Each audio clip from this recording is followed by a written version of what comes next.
သာသနာတော်နှစ်2554ခုနှစ်ကောဇာတက္ကရာ1382ခုနှစ်ပထမဝါဆိုလဇန်3ရက်2010ခုနှစ်ဇွန်လ14ရက်ရန်ကုန်တိုင်းရန်ကုန်မြို့နယ်သာသနာရေးဝန်ကြီးဌာနသာသနာတော်ထွန်းကားပြန်ပွားရေးဦးစီးဌာနဇံပူတိရိဗိမာန်တော်အတွင်ဆင်းကျင်းပပြုလုပ်အပ်သည့်ဓမ္မသဘင်အခမ်းအနားဝယ်မင်္ဂလာတောင်ညွန့်မြို့နယ်မင်္ဂလာစေအနန္တ၅ပါးဥထိတ်ထားလျက်ဘုရားမိဘများနှင့်ဥတင်ဆိုးတို့အားရည်စူး၍ဒေါ်လာခင်မိသားစုကိုကျော်သင်စေဆိုင်၏အမတဒါနဓမ္မဒါနအဖြစ်ဖြင့်ဟောကြားအပ်သော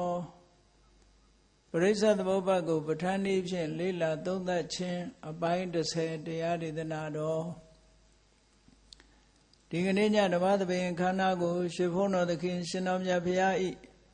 မဟာကရုဏာဂုဏ်ကိုအာယုံပြုကာတိကျူးဖွဲ့ဆိုအပ်သောဝန္ဒနာပနာမအာတိတဂါထာကိုရွတ်ဆိုပူဇော်ခြင်းဖြင့်စတင်ကြရအောင်ယောကပကောတိဟိပိအပမေယံကာလံကရွန်တော်တိဒုက္ခရာနိခေရံကတောလောကဟိတယာနာထောနမောမဟာကရုဏိကတတတ္တယောနာထောဝိနိယများစွာတတ္တဝါဤချမ်းသာစီးပွားလိုလားတောင်းတဂုံပေါင်းခါသဖြင့်နာထမြညာခြင်းရှင်တော်မြတ်ဖရာသည်ကပ္ပကောတိဟိပိဂရေကဘာအရေအတွက်သင်္ချာတို့ဖြင့်တော်လဲအဘေမေယံရေအတွက်တိုင်းတာဖော်ပြခြင်းငါမစွမ်းနိုင်ပါသောကာလလေးအသင်ချေသိမ့်နေကဘာရှိကြသောကာလပတ်လုံးလောကဟိတယတတ္တလောကဤအကျိုးစီးပွားအလို့ငါအတိဒုက္ခရာနိဥ္စာတဲ့ချစ်လက်အင်္ဂါမိတ္တကြီးမာသမိတာနှင့်တထာဇနီစွန်ခြင်းကြီးဟုကျက်တိထဘွယ်ငါးသွဲအစုအလွန်ခဲရင်သောအမှုတို့ကိုကရွန်တော်ဘုရားဖြစ်ရန်ဤတန်ကြုတ်ကုတ်အထုတ်တော်မူရသည်ဖြစ်၍ခေရန်လက်ချိမျက်လုံးအသက်ဆုံးရဲ့နှလုံးစေဝံကိုရောဤပင်မညင်းတို့ကတောဘဝတဏ္ဍကျိန်ဖန်များစွာရောက်တော်မူခဲ့ရရှာလေပြီမဟာကရုဏီကတတတ္တဝါများယင်ဝဲသားကဲ့သို့တနာချစ်ခင်မဟာကရုဏာရှင်ဖြစ်တော်မူသောဒါသနာဒသဝိနည်းများစွာတတ္တဝါဤချမ်းသာစီးပွားလိုလားတောင်းတဂုံပေါင်းခါသဖြင့်နာထမြညာထိုရှင်တော်မြတ်ဖရာအားနမောယုတိပြောင်းပြောမှန်ကိုလျော့၍ကရောယုကျူရှိခိုးခြင်းသည်အထုဘဝတုစင်စစ်မသွေဖြစ်ပါစေတည်း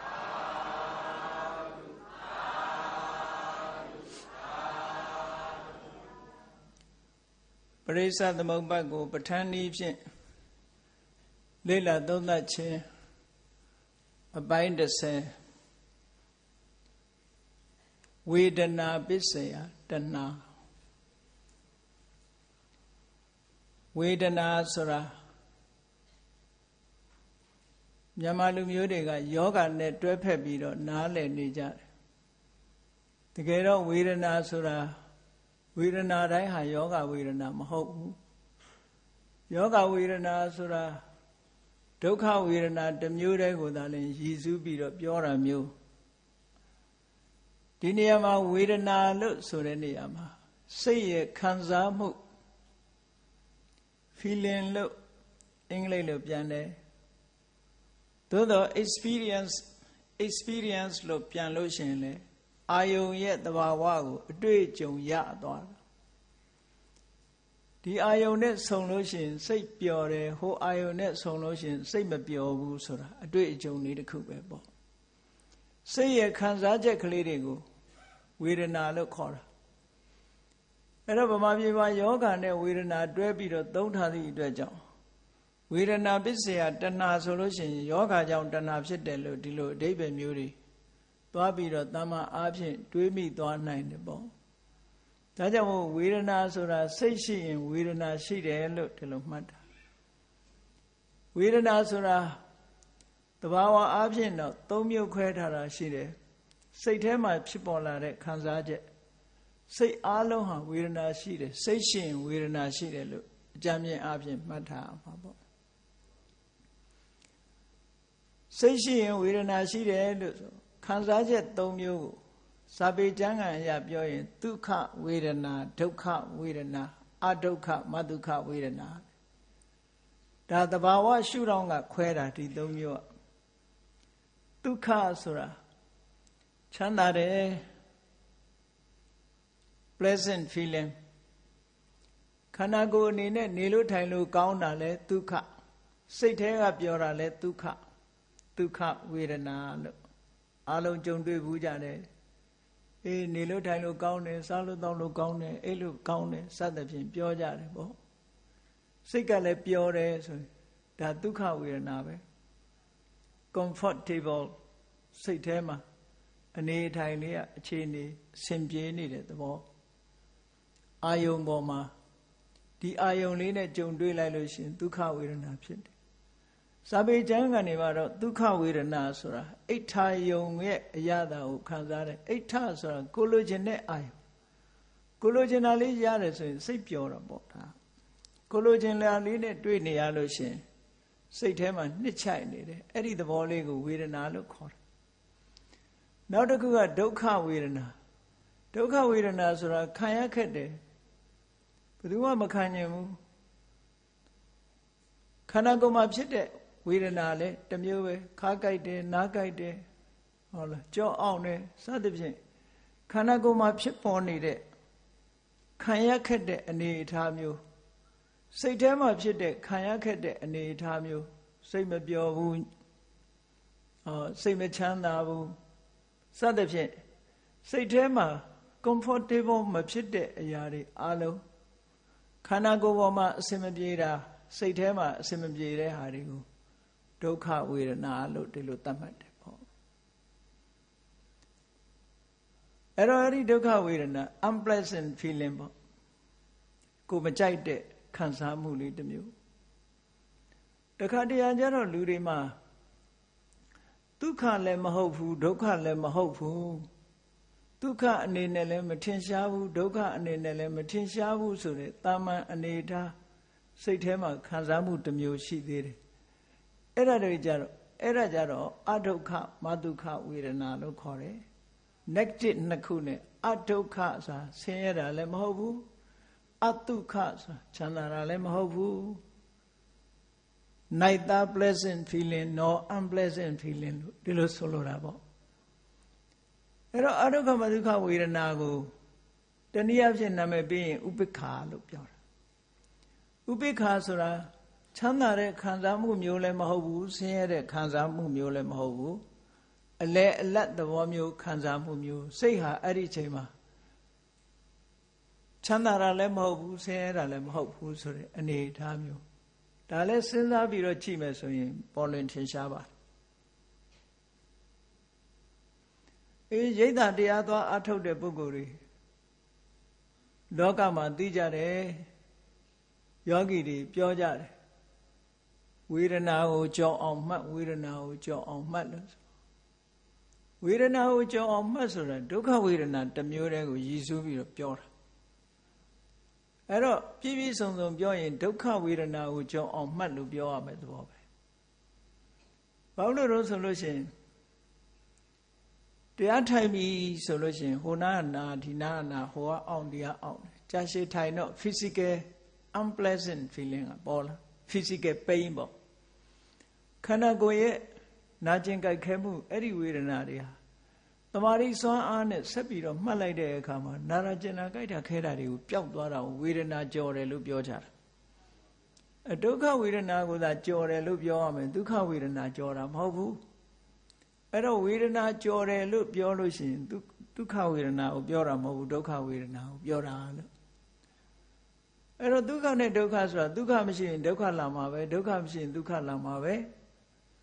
ဒုက္ခယောနေသွားလို့ရှိရင်ဥပိ္ပခာဒုက္ခယောနေသွားရင်လည်းဥပိ္ပခာပဲဒါမို့သူတို့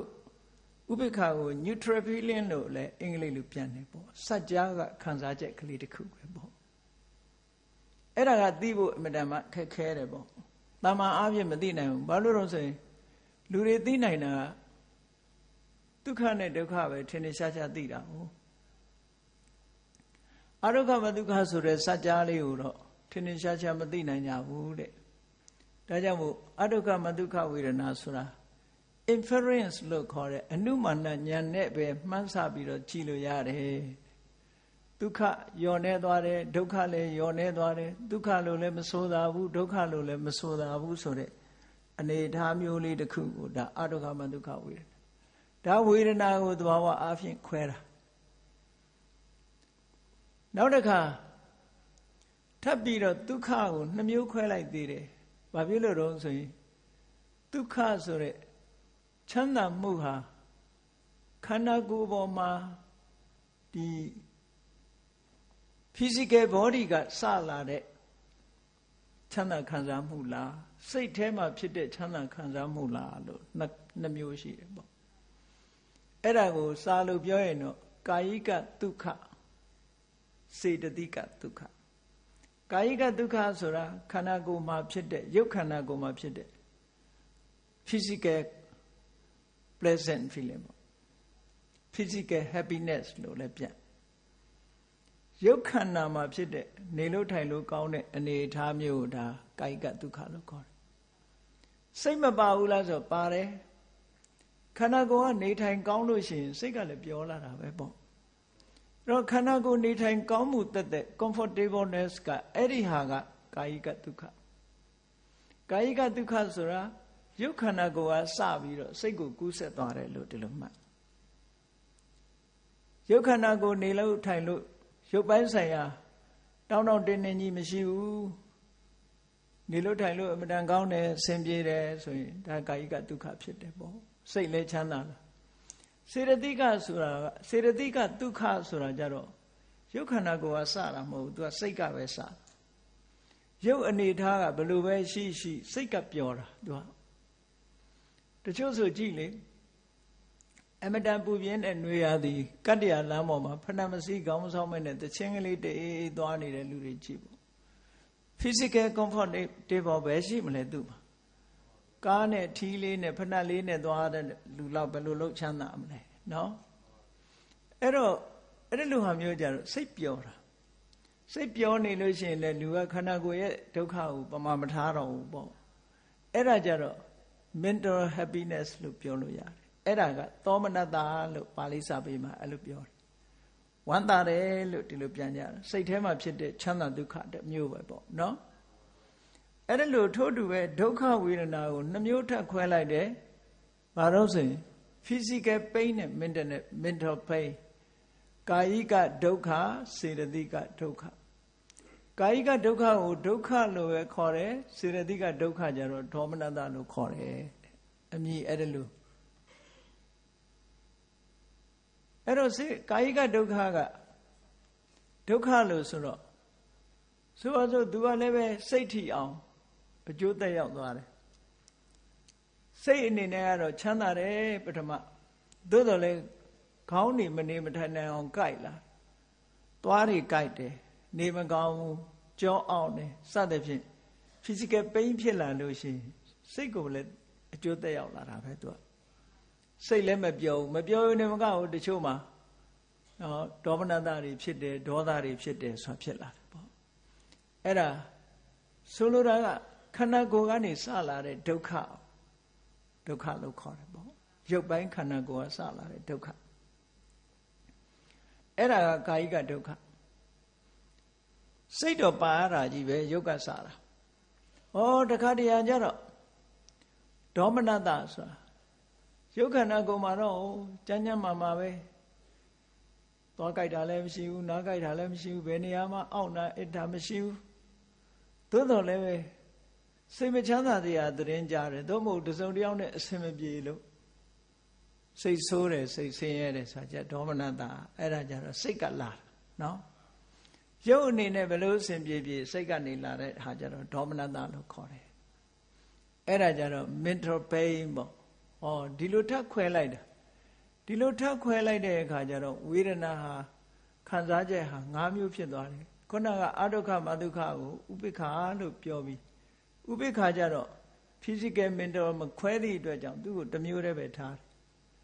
ဒုက္ခကို physical mental ခွဲတယ်ဒုက္ခကို physical mental ခွဲတယ်ကာယကစေတသိကခွဲလိုက်တယ်ခွဲလိုက်သည့်အတွက်ကြောင့်ဒုက္ခဒေါမနတဒုက္ခဒေါမနတဥပိ္ပခာလို့ဆိုပြီးတော့ဝေဒနာ6မျိုးဖြစ်သွားတယ်ပေါ့အဲ့ဒီဝေဒနာ6မျိုးဟာဆိုင်ရာအာယုန်တွေနဲ့မတူညီတဲ့အာယုန်တွေကြောင့်စိတ်မှာဖြစ်ပေါ်လာတဲ့ခံစားချက်တွေစိတ်ရဲ့ခံစားချက်တွေစိတ်ရှိတိုင်းခံစားချက်ရှိတယ်သို့တော့တိမ်မွေးတာနဲ့ကြမ်းတမ်းတာတော့မတူညီမှုတွေတော့ရှိတာပေါ့နော်မတူညီမှုတွေရှိတယ်ဒေါသနဲ့တွဲလာတဲ့ခံစားချက်ကြတော့ဒေါမနတလို့ခေါ်တယ်လောဘနဲ့တွဲလာတဲ့ခံစားချက်ကဒေါမနတလည်းရှိတယ်ဥပိ္ပခာလည်းရှိတယ်ခန္ဓာကိုယ်နဲ့ပတ်သက်လာလို့ရှိရင်ဒုက္ခတို့ဒုက္ခတို့ဒီလိုရှိတယ်ပေါ့အဲ့ဒါကိုပြောတာဝေဒနာဆိုတာအဲ့တော့လူတိုင်းမှာဝေဒနာဆိုတာရှိတယ်ပေါ့ခံစားမှုလေးတွေရှိတယ်အဲ့ဒီခံစားမှုလေးတွေဟာဘာကိုဖြစ်ပေါ်စေတတ်လဲဘာရဲ့အကြောင်းလဲလို့ပရိစ္ဆေသမုပ္ပါဒ်ကြတော့ဝေဒနာပစ္စယတဏှာလို့မြတ်စွာဘုရားဟောတာခံစားချက်လေးဟာတဏှာကိုဖြစ်ပေါ်စေတယ်လို့ခံစားချက်ကိုအကြောင်းပြုပြီးတော့လူတွေဟာတဏှာဖြစ်နေတယ်ဒီလိုဟောလို့အဲ့တော့အဲ့ဒါနဲ့ပတ်သက်ပြီးတော့ဆင်ញင်စဉ်းစားကြည့်ဖို့လိုတယ်ပေါ့ဒါပြန်ခံစားချက်တွေကဘယ်လာတဲ့ဘယ်လိုခံစားချက်တွေတုန်းခုနက3မျိုးနဲ့5မျိုးကိုဆိုင်ရာ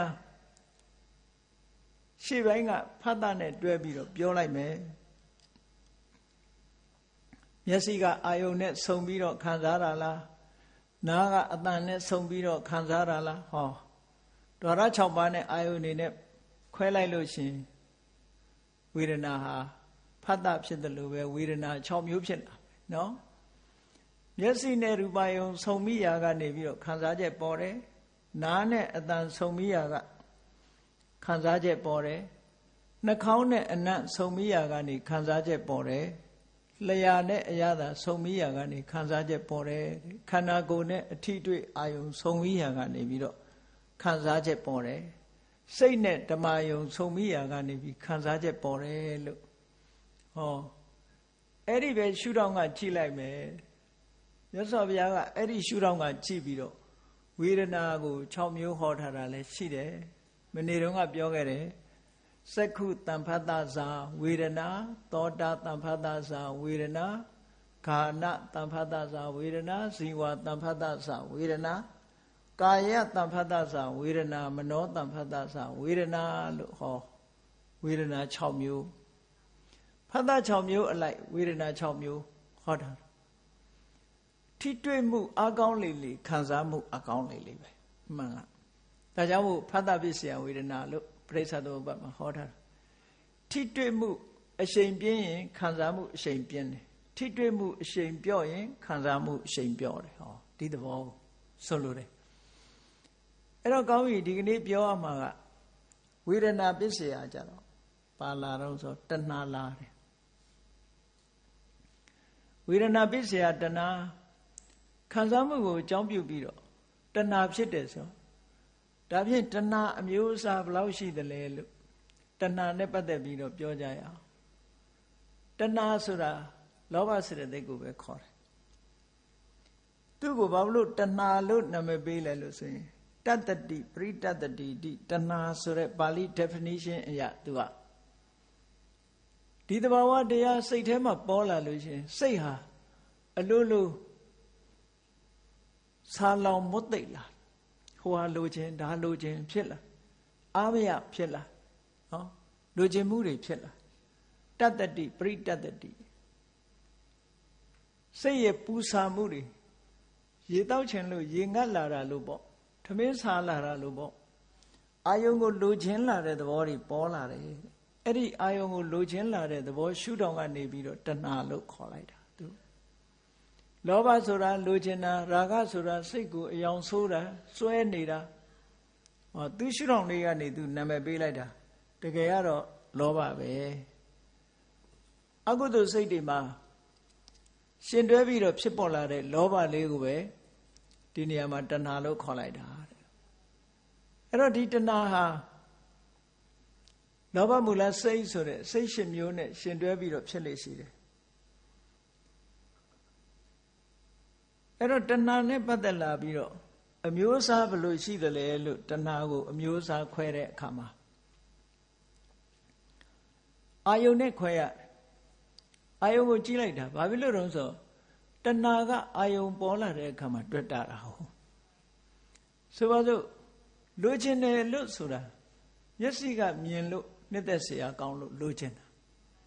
နားကကြားလို့ကိုကြိုက်လို့လိုချင်တာနှာခေါင်းကအနံ့ရပြီးတော့လိုချင်တာလျှာကအရသာခံပြီးတော့လိုချင်တာခန္ဓာကိုယ်ကထိတွေ့ပြီးတော့လိုချင်တာစိတ်ကူးတဲ့ကနေကျဉ်တ်ပြီးတော့လိုချင်တာဆိုတော့လိုချင်တာဟာအာယုန်နဲ့ဆက်သွယ်ပြီးတော့ဖြစ်ပေါ်နေတာတွေအဲ့တော့အာယုန်ဟာဒီလိုချင်မှုတွေကိုသွေးဆောင်ဖြားယောင်းနေသလိုရှိတယ်ပေါ့လိုချင်မှုတွေကြောင့်ဒီတဏှာဟာဖြစ်နေရတယ်လို့ရှိတယ်ဒါကြောင့်မို့လို့တဏှာကိုအာယုန်နဲ့နာမည်ပေးပြီးတော့ခွဲလိုက်တဲ့အခါမှာမျက်စိကမြင်ပြီးမျက်စိနဲ့မြင်ရတဲ့အာယုန်ကိုရူပယုံလို့ခေါ်တယ်အဲ့ဒီရူပယုံကိုလိုချင်တာကြတော့ရူပတဏှာအတန်ကြားပြီးတော့အဲ့ဒီအတန်ကိုနားထောင်နေတာကြတော့တတ္ထတဏှာမွေးကြိုင်တဲ့အနံ့လေးကိုရပြီးတော့အဲ့ဒီအနံ့ကိုရှူရှိုက်ချင်တာကခန္ဓာတဏှာအရသာရှိတာလေးကိုစားပြီးတော့အဲ့ဒီအရသာလေးကို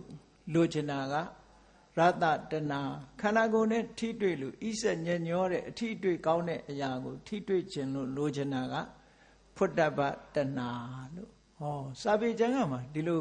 မြတ်စွာဘုရားသုံးတဲ့စကားလုံးတွေနဲ့သုံးလို့ရှင်အဲ့ဒီလိုပဲပေါ့နောက်တစ်ခါစိတ်ထဲကစိတ်ကူးထဲကနေပြီးတော့ရလာတဲ့စိတ်ထဲမှာပေါ်လာတဲ့အာယုန်နဲ့ပတ်သက်ပြီးလိုချင်တာကြတော့ general စကားလုံးတစ်ခုကိုသုံးလိုက်တယ်ဓမ္မဆိုဒါပေမဲ့လို့ဓမ္မလို့သုံးလိုက်တာနဲ့ဓမ္မံတရဏံကိစ္ဆာမိတို့တရားတို့ဘာမှမဆိုင်ဘူးနော်ဒီဓမ္မဆိုတဲ့စကားလုံးကဘုရားစာပေမှာအလွန်ကျယ်ဝန်းတယ်ဒါကြောင့်မို့အင်္ဂလိပ်လိုပြန်ရင်တော့မှဓမ္မကိုဘယ်တော့မှမပြန်ညဘူးဓမ္မလို့ပဲထားလိုက်တယ်ပေါ့အဲ့ဒါကြောင့်မို့ဒါကြတော့ဓမ္မတဏှာလို့ခေါ်တယ်ပေါ့စိတ်နဲ့သိရတဲ့အာယုန်นี่အာယုန်နဲ့ခွဲလိုက်တဲ့အခါကျတော့တဏှာ6မျိုးဖြစ်သွားတယ်အဲ့ဒီတဏှာ6မျိုးဟာဝေဒနာပစ္စယဝေဒနာရှိနေလို့ဒီတဏှာဟာပေါ်လာတာလို့ဒီလိုပြောတယ်ပေါ့ဆက်ဆက်မှုရှိတာကိုပြောတယ်အာယုန်နဲ့စိတ်နဲ့တွဲဆုံလိုက်သည့်ဖတ်တာတွဲဆုံမှုအားကောင်းသည့်အတွက်ကြောင့်ခံစားမှုတွေပေါ်လာတယ်ခံစားမှုကိုနောက်ထပ်လိုချင်တယ်ဆိုတဲ့တဏှာလိုက်လာတယ်ပေါ့အဲ့ဒီလိုဆက်သွယ်ပြီးတော့လာတယ်အဲ့တော့တဏှာဟာအာယုန်ရှုတော့ကနေခွဲလိုက်တဲ့အခါကျတော့တဏှာ6မျိုးအဲ့ဒီတဏှာ6မျိုးကဖြစ်ပုံဖြစ်နည်းက3မျိုးရှိအဲ့ဒီတဏှာရဲ့သဘာဝဒါကသူ့ရဲ့ aspect ခေါ်ဖြစ်ပေါ်လာပုံပန်းတဲ့အာယုန်ပေါ်မှာရှုမြင်သုံးသပ်မှုပေါ်မှာကြည့်ပြီးတော့တဏှာကို3မျိုးထပ်ခွဲပြန်တစ်ခုစီကို3မျိုးထပ်ခွဲတယ်ဆိုပါစို့မျက်စိကအစင်းအာယုန်လေးကိုမြင်ပြီးတော့လိုချင်တတ်မဲ့တဲ့တဏှာဖြစ်တယ်ဆိုတဲ့နေရာမှာလိုချင်တတ်မဲ့မှုတတ်လားဒီဖြင့်ဘာတွေပါသေးလဲလိုချင်တတ်မဲ့မှုတတ်ဆိုရင်ဖြစ်ပုံကတစ်မျိုးတခြားအတွေးခေါ်တွေနဲ့ရောထွေးလာလို့ရှိရင်အတွေ့အကြုံကတစ်မျိုးဖြစ်သွားပြီအဲ့ဒါကြောင့်မလို့ဒီရူပယုံရူပတဏှာဆိုတာလေးကိုပဲ3မျိုးထပ်ခွဲတယ်ကာမတဏှာတဲ့ဘဝတဏှာတဲ့ဝိဘဝတဏှာဓမ္မစကြာထဲမှာပါတဲ့အတိုင်းပေါ့နော်ကာမတဏှာတဲ့ဘဝတဏှာတဲ့ဝိဘဝတဏှာဒီလို3မျိုးအဲ့တော့ကာမတဏှာဆိုတာခုနကမျက်စိကမြင်ရတဲ့နှစ်သက်စရာကောင်းတဲ့အဆင်းအာယုန်လေးကိုကြည့်ပြီးတော့လိုချင်တာအဲ့ဒီအာယုန်ကိုတက်မဲ့တဲ့အနေနဲ့လိုချင်တာကြတော့ကာမတဏှာလို့ခေါ်တယ်ဘာမှအတွေးတွေအမြင်တွေအယူဆတွေမပါဘူးလိုချင်ုံတတ်ပဲအဲ့ဒါကကာမတဏှာအဲ့ဒါလို့မဟုတ်ဘူးတတ္တဒိဋ္ဌိဆိုတဲ့အရာခသိမ်းဟာခိုင်မာတယ်ခိုင်မြဲတယ်ဘ ယ်တော့မှပျက်စီးမသွားဘူးဆိုတဲ့တတ္တတအယူအဆအတွေးအမြင်တစ်ခုလွှမ်းမိုးပြီးတော့လိုချင်မှုကြတော့ဘဝတဏှာလို့ခေါ်တယ်ဘဝဆိုတာ becoming အမြဲတမ်းဖြစ်နေတဲ့သဘောနော်အမြဲတမ်းဖြစ်နေတာကိုတွေးခေါ်ပြီးတော့လိုချင်တဲ့ဟာကြတော့ဘဝတဏှာလို့ခေါ်တယ်အဲ့ဒီလိုအမြဲတမ်းဖြစ်တာမဟုတ်ဘူးဆိုတဲ့အယူအဆနဲ့တွဲဖက်ပြီးတော့လာလို့ရှိရင်ဝိဘဝတဏှာလို့ခေါ်တယ်အဲ့ဒါအနိစ္စသဘောနဲ့တွဲဖက်တဲ့သဘောပြောတာမဟုတ်ဘူးဒီနေရာမှာဥစ္စေတာဒိဋ္ဌိအမြင်နဲ့တွဲလာတာကိုပြောတာနော်အဲ့တော့အယူအဆနှစ်ရရှိတယ်တတ္တတဒိဋ္ဌိရယ်ဥစ္စေတာဒိဋ္ဌိရယ်တကယ်ကတော့ဒီတတ္တတဒိဋ္ဌိဥစ္စေတာဒိဋ္ဌိဆိုတဲ့အယူအဆတွေဟာအတ္တဆိုတာကိုလက်ခံထားပြီးတဲ့နောက်မှာပေါ်လာတဲ့အယူအဆနှစ်ရပဲအဲ့တော့မြဲတယ်လို့ထာဝရမြဲတဲ့အရာရှိတယ်ဆိုတဲ့အယူအဆတတ္တတအယူအဆနဲ့တွဲလာလို့ရှိရင်ဘဝဒိဋ္ဌိဥစ္စေတာဖြစ်ပြီးရင်ပြီးသွားတာပဲနောက်ထပ်ဘာမှမလာတော့ဘူးရုပ်ဝါဒိတွေလို့ပေါ့နော်အဲ့တော့ဘာမှမလာတော့ဘူးလို့ဘယ်တော့မှလည်းမဖြစ်တော့ဘူးလို့ဒီလိုယူဆတဲ့ဥစ္စေတာဝါဒနဲ့ရှင်တွဲလာတဲ့တဏှာကြတော့ဝိဘဝတဏှာဘဝဝိဘဝဝိဆိုတဲ့စကားလုံးလေးသုံးလိုက်တာဖြစ်ထာဝရအစဉ်ဖြစ်နေတာမဟုတ်ဘူးဆိုတဲ့အဓိပ္ပာယ်အဲ့တော့ခုနကရူပတဏှာကလည်းပဲဒီ၃မျိုးတတ္တတဏှာကလည်းဒီလို၃မျိုးရှိတယ်နော်အတန်နဲ့ပတ်သက်ပြီးရိုးရိုးနှစ်သက်လို့ရှိရင်ကာမတဏှာတတ္တတဒိဋ္ဌိနဲ့ရှင်တွဲလာလို့ရှိရင်ဘဝတဏှာဥစ္စေတဒိဋ္ဌိနဲ့အမြင်နဲ့ရှင်တွဲလာပြီဆိုရင်ဝိဘဝတဏှာဆိုဟောတတ္တတဏှာလည်းပဲ၃မျိုးဖြစ်သွားတယ်ပေါ့အဲ့တော့တဏှာတစ်မျိုးတစ်မျိုးဟာ၃မျိုးစီဖြစ်သွားတယ်ဆိုတော့6ခုကို3နဲ့မြောက်တော့ဘယ်လောက်ရှိသွား18ခုဖြစ်သွားတယ်အဲ့ဒါလို့တဏှာမျိုးစားတွေကို analyze လုပ်ကြည့်တဲ့အခါကျတော့18မျိုးရလာနိုင်တယ်ပေါ့ဒါလူတိုင်းမှာ18မျိုးဖြစ်တယ်လို့ဒီလိုပြောတာတော့မဟုတ်ဖြစ်နိုင်တာတွေကိုပြောတာ possible တပြိုင်တည်းဖြစ်တာကိုပြောတာလည်းမဟုတ်ဘူးအေးကောင်းပြီအဲ့ဒီ18မျိုးကတခါအာယုံကိုခွဲကြည့်လိုက်အောင်အစင်းအာယုံဆိုတာမှန်တဲ့ကိုကြည့်ရင်ကိုယ့်ရုပ်ကိုမမြင်ရဘူးလားအေးကိုယ့်ရုပ်ကိုကြိုက်တာတစ်မျိုးကိုယ့်အတန်လေးကိုသဘောကျလို့ရှိရင်တတ္တတဏှာဟုတ်လားကိုယ်တန်မဟုတ်ဘူးသူများအဆိုတော်တွေဆိုတဲ့အတန်တွေတို့သူများအတန်ပြင်ဘက်ကအတန်တွေကိုကြိုက်တယ်ဆိုရင်ဗဟိတပေါ့အဲ့တော့ internal external ပေါ့အာယုံက internal အတွင်းအာယုံအပြင်external အပြင်အာယုံလို့နှမျိုးရှိတယ်အဲ့တော့အတွင်းနဲ့ပတ်သက်လာတဲ့အာယုံပေါ်မှာဖြစ်တာက18ခုအပြင်ပေါ်မှာဖြစ်တာက18ခုဆိုတော့ဘယ်လောက်ရှိသွား36ဖြစ်သွားတယ်ဟောတဏှာတွေပွားလာတဲ့သဘောเนาะအဲ့ဒီ36ကိုအတိတ်တုန်းကလည်း36ပဲအခုပစ္စုပ္ပန်မှာကြည့်ရင်လည်း36ပဲနောင်လာလက်တမှာလည်းပဲ36လို့36ကို3နဲ့မြောက်လိုက်တဲ့အခါကျတော့108အဲ့ဒါတဏှာ108ဆိုတာအဲ့ဒါကိုပြောတာအဲ့တော့ဘုန်းကြီးတို့ငယ်စဉ်ကသင်လာခဲ့ရတဲ့အဆိုလေးနဲ့တော့အခုဝိသုဒ္ဓိမက်မှာပြောထားတဲ့ခွဲပုံလေးကမတူတာလေးတော့ရှိတယ်ပေါ့ဝိသုဒ္ဓိမက်မှာအခုပြောတာက6ပါးကိုမှ3နဲ့မြောက်တယ်သူက6ကို3နဲ့မြောက်ပြီးတော့မှ internal external အစ္ဆတိကဘာဟိရ2ခုနဲ့မြောက်တယ်ပြီးတော့မှကာလ3ပါးနဲ့မြောက်တယ်သူမြောက်ပုံကဘုန်းကြီးတို့ငယ်စဉ်တုန်းကရထားတာတော့တဏှာ3တန်အရင်ခံအာကတန်နဲ့မြောက်ဆိုပြီးတော့တဏှာ3ခုဆိုတာကာမတဏှာဘဝတဏှာဝိဘဝတဏှာ3ခုကိုတီးအာဆိုတာအာယုံ6ပါးနဲ့မြောက်အဲ့ဒါကိုကာဆိုကာလ3ပါးနဲ့မြောက်တဏ္ဍ2ခုနဲ့မြောက်တဏ္ဍဆိုတာဣဇဒတဏ္ဍဗဟိတတဏ္ဍအင်တာနဲ့ဣဇဒအဲ့ဒီလိုဘယ်လိုပဲတွေ့ဘာနဲ့ပဲမြောက်သွားအစဉ်ကအဓိကမဟုတ်108ကတော့ဖြစ်တာကြီးပဲเนาะသို့သောဝိသုဒ္ဓိမဲ့ကျမ်းမှာတော့အခုပြောခဲ့တဲ့ပုံစံနဲ့ရှင်းပြထားတာပေါ့အဲ့တော့ဝေဒနာပစ္စယတဏှာဝေဒနာဆိုတဲ့ခံစားမှုလေးကြောင့်တဏှာဖြစ်ရတယ်လို့ဆိုတဲ့နေရာခုနတဏှာကြတော့တဏှာကအာယုံပြုတာဘာကိုအာယုံပြုတာတုံးဆိုမျက်စိကမြင်တဲ့အဆင့်အာယုံနော်နားကကြားရတဲ့အတန် သူကြိုက်တာအတန်ကြိုက်တာအစင်းကြိုက်တာအတန်ကြိုက်တာဟောအရသာကိုအနံ့ကိုကြိုက်တာအရသာကိုကြိုက်တာအထီးအတွေ့ကိုကြိုက်တာစိတ်ကူးတဲ့ကကောင်းတဲ့ဟာလေးတွေကိုကြိုက်တာ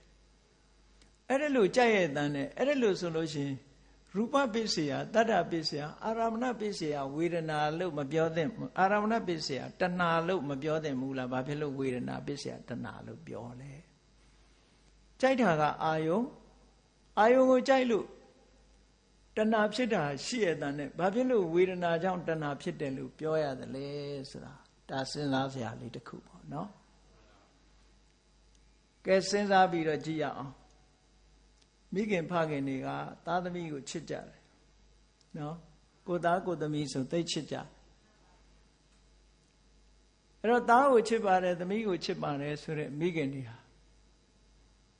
ဒီနေ့ကျတော့အဲ့ဒီသားသမီးတွေပေါ်မှာအမြင်ကပ်ပြီးတော့အမွေဖြတ်ကျင်ညာတာတွေရောမရှိဘူးလားကဲအဲ့ဒီနေရာမှာစဉ်းစားကြည့်မိခင်ကချစ်တာသားသမီးချစ်တာဟုတ်ကလားလို့အစဉ်အမြဲချစ်နေတာဟုတ်ကလားတကယ်ကတော့မိခင်ကချစ်တာဘသူ့ကိုချစ်တာတော့ဆိုသူ့ရဲ့ခံစားချက်ကိုပဲသူချစ်တာဒီကလေးလေးဒီသားလေးဒီသမီးလေးမျက်နှာမြင်နေရရင်သူ့စိတ်ထဲမှာပျော်နေတာအဲ့ဒီပျော်နေတယ်ဆိုတဲ့သောမနတဝေဒနာဒုက္ခဝေဒနာလေးကိုသူချစ်နေတာအဲ့ဒါလေးကိုပျက်စီးအောင်လုပ်လို့ရှိရင်သူ့ရန်သူဖြစ်သွားပြီတကယ်ကသားသမီးချစ်တာမဟုတ်ဘူးဟောဘုရားဟောတာကလူတွေတတိမထားမိဘူးတရားဟုတ်ကဲ့လားပြောလို့ရှိရင်သားချစ်တယ်သမီးချစ်တယ်ပဲပြောမယ်ဘယ်ပစ္စည်းကိုစုံမဲ့တယ်ပဲပြောမယ်မဟုတ်ဘူးပစ္စည်းချစ်တာဆိုတာလေဒီပစ္စည်းလေးမြင်နေရရင်သူကပျော်နေတာအဲ့ပျော်တာကိုချစ်တာတကယ်ကဒီပျော်ရွှင်မှုကိုဘယ်သူကပေးလဲဆိုရင်ဒီပစ္စည်းလေးကပေးဟောဒီဝမ်းသာမှုကြည်နူးမှုပျော်ရွှင်မှုတွေကိုဘယ်သူကပေးသားကပေးနေတယ်သမီးကပေးနေတယ်ပစ္စည်းဥစ္စာတွေကပေးနေတယ်ဒါကြောင့်မို့လို့သူကသားကိုချစ်တယ်သမီးကိုချစ်တယ်လို့နာမည်တက်လိုက်တာပစ္စည်းကိုချစ်တယ်လို့နာမည်တက်လိုက်တာတကယ်ချစ်တာကအဲ့ဒါမဟုတ်ဘူးတဲ့တကယ်ချစ်တာကကိုယ့်ရဲ့ feeling ကိုပဲကိုချစ်နေတာတဲ့ကိုယ့် feeling ကိုပျက်စီးအောင်လုပ်ပြီးဆိုရင်ဒီလူဟာရန်သူပဲသားဖြစ်ဖြစ်သမီးဖြစ်ဖြစ်ဟုတ်ကလားနောက်ဆုံးမှာအမွေပြကြော်ညာသည်အထီအောင်ဖြစ်ကုန်ကြတာပေါ့သူချစ်တာကိုမဖျက်ဆီးနဲ့လေတကယ်သားချစ်တယ်ဆိုရင်ဘာပြောစရာလိုလဲသားရှိနေရင်ဒါဟုတ်လားချစ်နေရမှာပေါ့အမြဲတမ်းဘာလုပ်ပေါ့သို့တော့သူသဘောမကျတာ तू ကသူသဘောကျနေလို့ဟိုသဘောကျတယ်ဆိုကြတဲ့ကဝေဒနာပဲမဟုတ်လားသူသဘောကျနေတာသူ့ရဲ့ဒုက္ခဝေဒနာလေးအေးသူလိုချင်တာကသူ့ရဲ့ဒုက္ခဝေဒနာလေးဒီဒုက္ခဝေဒနာလေးကိုဘယ်သူကပေးတာတော့သားကပေးနေတာသမီးကပေးသားသမီးကမပေးတော့ပဲသူ့ရဲ့ဒုက္ခဝေဒနာသောမနတဝေဒနာကိုဖျက်ဆီးပြပြီဆိုရင်ဒီသားသမီးသွားတော့မလာနဲ့တော့အိမ်ကနေမောင်းချတာမျိုးတွေဖြစ်ကုန်တယ်ပေါ့အဲ့ဒါကြောင့်လို့မြတ်စွာဘုရားဝေဒနာပစ္စယတဏှာလို့ဟောတာအရင်ကြကိုမြတ်စွာဘုရားကအမြဲတမ်းလိုက်တယ်ပေါ့အပေါ်ယံလေးမကြည့်ဘူးဒါကြောင့်မို့တရားဟာ profound မတန်နဲ့နဲတယ်လို့ဒီလိုပြောတာပေါ့အဓိကကအဲ့ဒါအေးကောင်းပြီဝေဒနာပစ္စယတဏှာအခုလို့တဏှာဆိုတဲ့ခံစားချက်ဟာဒီဝေဒနာဆိုတဲ့ခံစားချက်ကိုအကြောင်းပြုပြီးတော့တဏှာဖြစ်ရတယ်ဆိုတာဒါပရိစ္ဆေသမုပ္ပါဒ်အရာဝေဒနာနဲ့တဏှာဆက်သွယ်ပုံကိုဒါသိရပြီပဋ္ဌာန်းနည်းကြတော့ဘယ်လိုဆက်သွယ်တယ်လဲလို့ပြောရမယ်ဆိုရင်စိတ်ရှင်စေတသိက်ရှင်နဲ့ကြည့်လိုက်မယ်ဆိုရင်ဝေဒနာသည်သဗ္ဗစိတ်တသာဒရဏစေတသိက်ဆိုတော့စိတ်အလုံးမှာရှိတယ်တဏှာကတော့လောမှုစိတ်ရှိခုမှာရှိတယ်လောမှုစိတ်ရှိခုမှာဝေဒနာနဲ့တဏှာဆုံမိကြတယ်ပေါ့သို့တော့အဲ့ဒီမှာဆုံမိတဲ့ဝေဒနာသည်တဏှာကိုဖြစ်စေနိုင်လားလို့ဆိုရင်ဖြစ်စေနိုင်ဘူးသူကတခြားတဏှာကသာဝေဒနာကသာတဏှာကိုဖြစ်စေနိုင်တာဖြစ်တော့ကြောင့်အကယ်၍လောမှုစိတ်ထဲမှာရှိတဲ့ဝေဒနာကတဏှာကိုဖြစ်စေပြီဆိုရင်သူတို့ဟာ bond together အတူတကွဖြစ်လို့သဟဇာတမျိုးရောင်းအောင်ရမယ်ပေါ့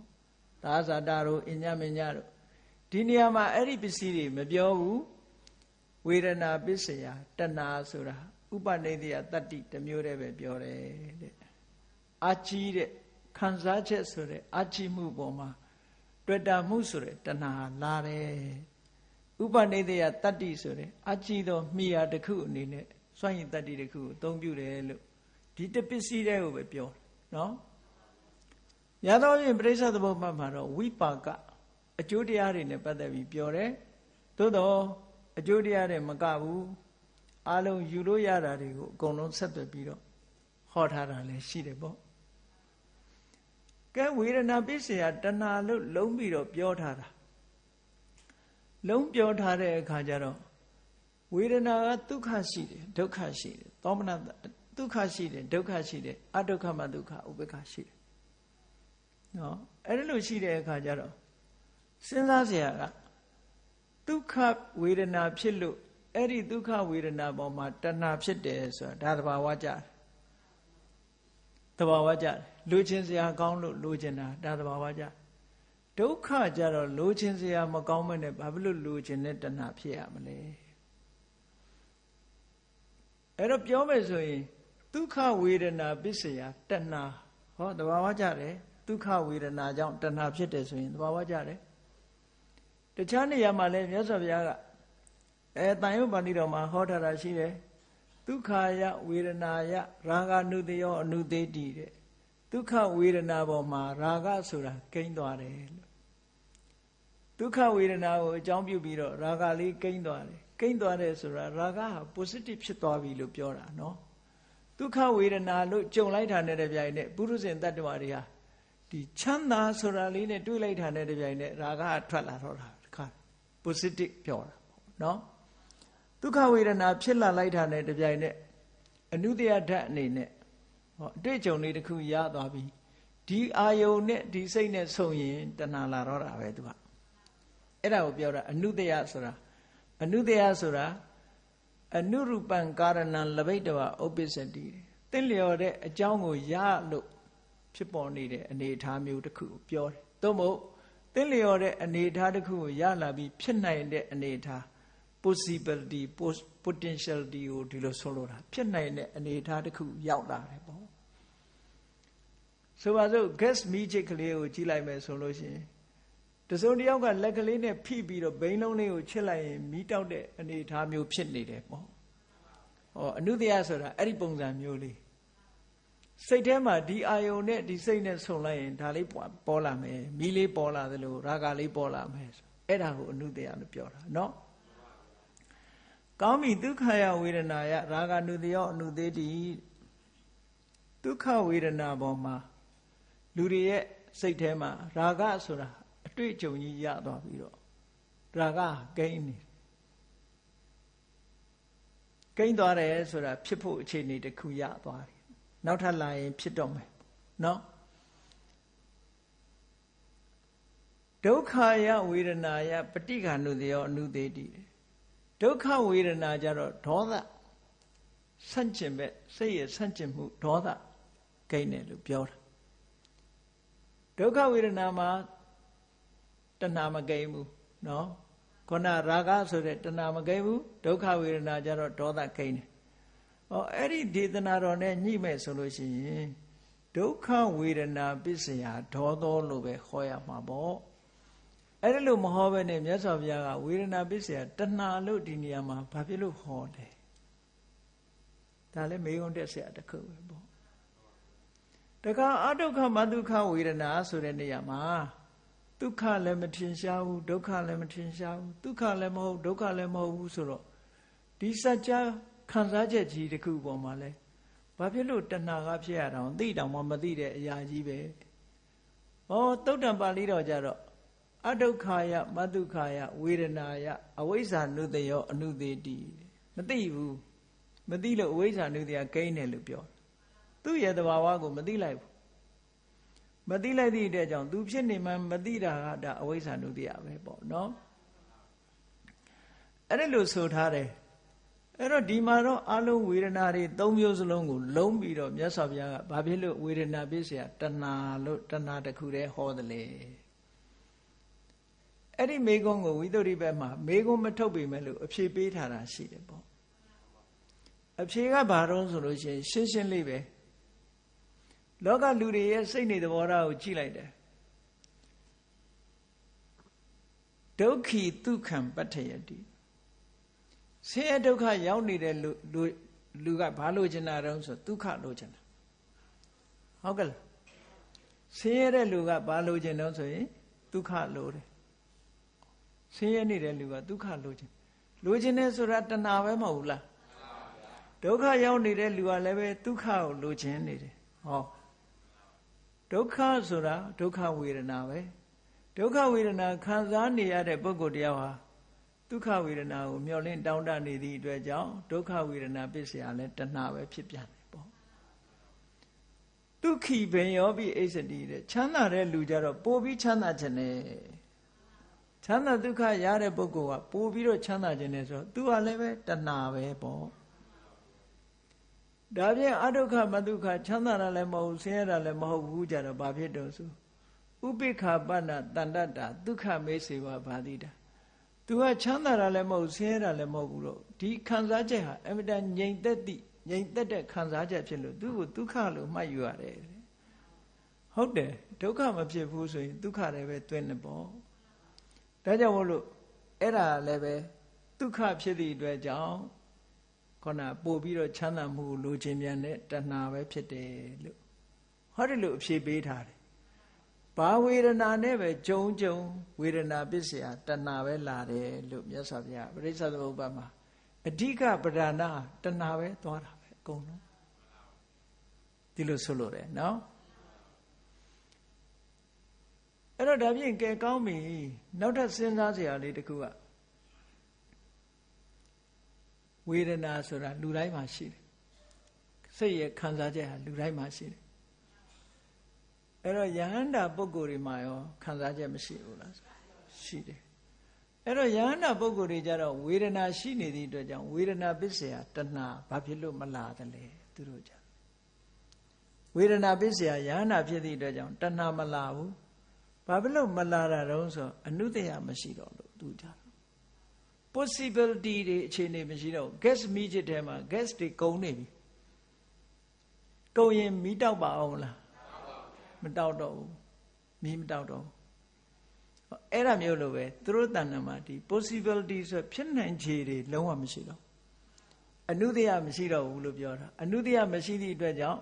ဝေဒနာရှိုံနဲ့တဏှာမလာဘူးတဲ့ဝေဒနာရှိပြီးတော့တဏှာဖြစ်ပေါ်ဖို့အခြေအနေလေးကလည်းရှိရအောင်မယ်ပေါ့ဒီလိုဆိုလိုတာပေါ့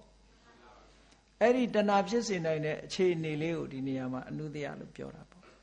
ဒါကြောင့်မို့ယဟန္တာပုဂ္ဂိုလ်တွေမှာဒုက္ခဝေဒနာရှိတယ်ဒုက္ခဝေဒနာရှိတယ်အဒုက္ခမှာဒုက္ခဝေဒနာရှိတယ်ယဟန္တာမှာလည်းရှိတာယဟန္တာမှာမရှိတဲ့ဝေဒနာဘာလို့ဆိုရင်ဒေါမနတဝေဒနာတော့မရှိဘူးသူမှာ mental pain မရှိဘူး physical pain ကတော့ရှိတယ်physical pain ကတော့ရှိတယ်ဖရာတောင်က physical pain ရှိတာပဲယန္တာပုဂ္ဂိုလ်တွေမှာလည်းပဲခါအောင်တယ်တို့ကြောအောင်တယ်တို့နားကြိုက်တယ်တို့ရှိတာပဲခန္ဓာကိုယ်ရလာတဲ့ပုဂ္ဂိုလ်တိုင်းဟာနေမကောင်းတာတို့မြတ်စွာဘုရားသခင်ကိုရောမြတ်ကြီးဆိုရင်မြင်မလားဒေဝရကဂိဇဂုတ်တောင်ကနေပြီးကြောက်တုံးကြီးကိုလှိမ့်ချလိုက်တဲ့အခါမှာအောက်ကကြောက်တုံးကြီးတစ်ခုနဲ့တိုက်မိပြီးတော့ကြောက်ဖက်ကလေးကကွာပြီးဖရာခြေတော်မှန်တာအမှန်တမ်းနာကျင်တာပေါ့မနာပဲရှိမလဲဖះလည်းသွေးတဲ့သားပဲနာတာပေါ့မှာစိတ်ဆင်းရဲမှုမလိုက်ဘူးဘုန်းကြီးတို့တွေကနာရင်စိတ်ဆင်းရဲမှုလိုက်လာစိတ်ဆင်းရဲမှုလိုက်တယ်မြတ်စွာဘုရားကျတော့စိတ်ဆင်းရဲမှုမလိုက်ဘူး physical pain ကိုစိတ်ကလိုက်မလာဘူးအဲ့တော့ physical pain ကတော့ရှိတာပေါ့နာတာကိုနာတယ်လို့သိတာပဲပေါ့ဟုတ်တယ်မလားနာတာကိုနာတာလို့သိတယ်ဘုရားယန္တာတွေကနာတာကိုနာတယ်လို့လည်းသိတာသို့တော့ဒေါမနတမဖြစ်ဘူးကောင်းတာကိုလည်းပဲကောင်းတယ်လို့သိတယ်လောဘမဖြစ်ဘူးဘုန်းကြီးတို့တွေကကောင်းတာကိုကောင်းတယ်လို့သိပြီးတဲ့နောက်မှာလိုချင်တာဆိုတာလေးလိုက်လာတယ်တခါတော့ကဒီကောင်းတာကိုကောင်းတယ်လို့သိတယ်ဆိုတဲ့နေရာမှာနော်ဘုရားယန္တာဖြစ်ရင်တချို့ကထင်တယ်တစ်တုံးကြီးလို့များခံစားမှုတွေမရှိတော့ဘူးလို့ဒီလိုအောင်းမိတ်နေမဟုတ်ဘူးဘုရားယန္တာလည်းခံစားမှုရှိတယ်သို့တော်အဲ့ဒီခံစားမှုသည်လောဘမပါတဲ့ခံစားမှုဒေါသမပါတဲ့ခံစားမှုဒါနားလည်ရမှာအဲ့ဒါတာမန်ပုရုဇဉ်ပုဂ္ဂိုလ်တွေကဒီလိုနားလည်ဖို့တော့မလွယ်ဘူးပေါ့ကိုယ်ခံစားတာလောဘနဲ့ခံစားတာဟုတ် ဒေါသလေးနဲ့တွဲလာတဲ့လောဘလေးနဲ့တွဲလာတဲ့ကိုယ့်ရဲ့ခံစားချက်တွေကလေဟောမြတ်စွာဘုရားကြတော့ခံစားမှုတွေကလောဘပါမလာဘူးဒေါသပါမလာဘူးယဟန္တာတွေမှာလည်းခံစားမှုတွေရှိတယ်ကောင်းရင်ကောင်းတယ်လှရင်လှတယ်လို့မြင်တယ်ရုပ်ဆိုးရင်ရုပ်ဆိုးတယ်လို့မြင်တယ်နော်အနုဘဆိုရင်ဘုရားကပန်းလှတာကိုမလှဘူးလို့သိနေမှာပေါ့ဘယ်လိုလုပ်ပြီးအတုပကမ္မထာကြီးပဲရှုခိုင်းနေမလို့ဟုတ်လားလှရင်လှတယ်လို့ပဲမြင်တာပဲကောင်းရင်ကောင်းတယ်လို့ပဲမြင်တာပဲကြည့်လေမြတ်စွာဘုရားကအိန္ဒသာလလိုင်ကူထဲမှာသတင်းသုံးနေတယ်တရားမင်းကြီးကဘုရားစီလာကျင်တာဘုရားစီလာကျင်တယ်ဆိုတော့ရှေ့ပြေးကြိုတင်ပြီးတော့ရှောက်ခိုင်းလိုက်တာသူလာမယ်ဆိုတာသတင်းပို့တယ်ပိစတိခါကိုအရင်လွှတ်လိုက်တာပိစတိခါဆိုတဲ့နတ်ကလည်းပဲသူကစောင်းသမားကိုစောင်းသမားဆိုတော့သူကအခွင့်အရေးရတာဘုရားနဲ့သူကရင်းနေအခွင့်အရေးရတာတရားမင်းကသူတမန်အနေနဲ့လွတ်တာတရားမင်းလာမဲ့အကြောင်းရှောက်ခိုင်းလိုက်တာမင်းသားမလျှောက်ခွဲနဲ့ဘုရားရှိသချင်းဆိုစောင်းတီးသေးတယ်အဲ့ဒါအခွင့်အရေးယူတာလို့ခေါ်တယ်နော်အခွင့်အရေးယူပြီးတော့တခါတည်းစောင်းတီးတာမှဘုရားကုံတရားကုံသံဃာကုံသချင်းတွေဒီ devotional sound တွေကိုဆိုပြီးတော့စောင်းလဲတီးတယ်နောက်ပြီးတော့သူ့ရဲ့ရည်စားသူရိယဝိသတာရဲ့လှပုံချောပုံတွေကိုဖွဲ့နှွဲပြီးတော့လည်းပဲစောင်းတီးသေးတယ်သူကဘုရားရှိခိုးမှာနော်အဲ့ဒါလို့စောင်းတီးပြီးတဲ့အခါကျတော့မြတ်စွာဘုရားကဘာပြောတုံးဆိုဘုရားသူစောင်းတီးတာအတန်ကြားနေရတာပဲကြားတော့မြတ်စွာဘုရားကမေးရှိတယ်ပိစတိကားတဲ့မင်းတချင်းတန်နဲ့စောင်းတန်ကလိုက်လျောပါပြီတဲ့ဒါဘုရားလောင်းကလည်းသူမင်းသားဘွားတော်ကသူလည်းစောင့်တိတတ်တာပဲပေါ့တချင်းဆိုတတ်မှာပဲပေါ့အဲ့တော့ပိစတိကတီးတဲ့စောင်းဟာအဆင့်မြင့်တယ်ဆိုတာသိတာပေါ့နော်အေးစောင်းတန်လေးနဲ့တချင်းတန်လေးကလိုက်ဖက်လိုက်တာလို့ဘုရားကပြောတာသို့တော့ဘုရားကထပ်တီးပါအောင်ငါနားထောင်နေတယ်ဒီတချင်းလေးထပ်ဆိုပါအောင်လို့တော့မပြောဘူးပေါ့ကောင်းတာကိုကောင်းတယ်လို့တော့ appreciate လုပ်တာခေါ်တာပေါ့အဲ့ဒီ appreciate လုပ်တယ်လို့ဆိုတာကိုသိကြတယ်ဟောမြတ်စွာဘုရားအကောင်းဆုံးခံစားတယ်ဆိုတာမသိတာဘူးလားဘုန်းကြီးတို့စကိုင်းနေတုန်းကအဲ့ဒီနော်ဝေနိုင်ငံကလာတဲ့တက္ကသိုလ်မှာ music သင်တဲ့အမောက္ခကြီးတယောက်လာဘူးတယ်လာတွေ့ပြီသူကမေးခွန်းမေးတယ်ဘာမေးလဲဆိုရင်ရှင်ဘုရားတို့မြတ်စွာဘုရားကပေါ့လေမြတ်စွာဘုရားကဂီတကိုတားမြစ်ပါသလားတဲ့သူကမေးတယ်နော်တချင်းတို့တီးလုံးတာတွေဒါတွေကိုတားမြစ်သလားလို့ပြောကြမယ်ဆိုရင်တော့လူတွေကနိစ္စဂီတဝါဟိတဒသနဝိတုကဒသနဆိုပြီးတော့လေစေပါသီလာဆောက်တည်တဲ့ပုဂ္ဂိုလ်တွေဒါမြတ်စွာဘုရားကဥပုသ်ဆောင်တဲ့အခါမှာဒါတဏှာရာဂကိုပွားစီတယ်လို့ဒါတွေကအချိန်ဖြုံးတာတက်တက်ဖြစ်လို့မကြည့်နဲ့လို့ပဲပြောတာပေါ့နော်သို့သောလောကကြီးမှာဂီတတွေဘာတွေမရှိရဘူးလို့ဒီလိုပြောတာမှမဟုတ်တာအဲ့ဘုန်းကြီးတို့အဲ့ဒီမိဂုံလေးလာမေးတယ်မြတ်စွာဘုရားကဂီတကို music ကိုကန့်ကွက်သလားတဲ့ reject လုပ်သလားတားမြစ်သလားဆိုမတားမြစ်ပါဘူးလို့မြတ်စွာဘုရားကအဲ့ဒီဂီတပေါ်မှာตายရတဲ့တဏှာကိုပဲဘုရားကတားတာပါလို့ပြောတော့သူဆက်မမေးတော့အဲ့မှာဆက်ပြီးတော့ဂီတကိုတားတယ်လို့ဆိုရင် तू ကပြောကောင်းပြောလိုက်မယ်ပိစတိကစောင်းလာတီးတာဟေးပိစတိကငါနာဆူတယ်မလုံးနဲ့လို့မပြောဘူးတဲ့နားထောင်တချင်းဆုံးအောင်နားထောင်နေတယ်ဖေဟာအဲ့တော့မြတ်စွာဘုရားကဒီတူရိယသံနေဂီတသံနေတချင်းသံတွေကိုမတားမြစ်ပါဘူးသို့တော့ယဟန်တွေကိုတော့တရားကိုတချင်းလို့မဆိုရဘူးလို့တော့ပြောတယ်တရားကိုတချင်းလို့ပြီးတော့မဆိုရဘူးဘာဖြစ်လို့တချင်းလို့ဆိုလို့ရှိရင်ကိုယ်အတန်ကိုလည်းကိုယ်ตาရမှုတဏှာတွေပေါ်မယ်သူများတွေကလည်းကောင်းလိုက်တာဆိုပြီးတော့အတန်ကောင်းလိုက်တာဆိုပြီးတော့ตาရမှုတွေဖြစ်လိမ့်မယ်အဲ့ဒါကြောင့်ကိုလုံးမဆိုရဘူးလို့ပြော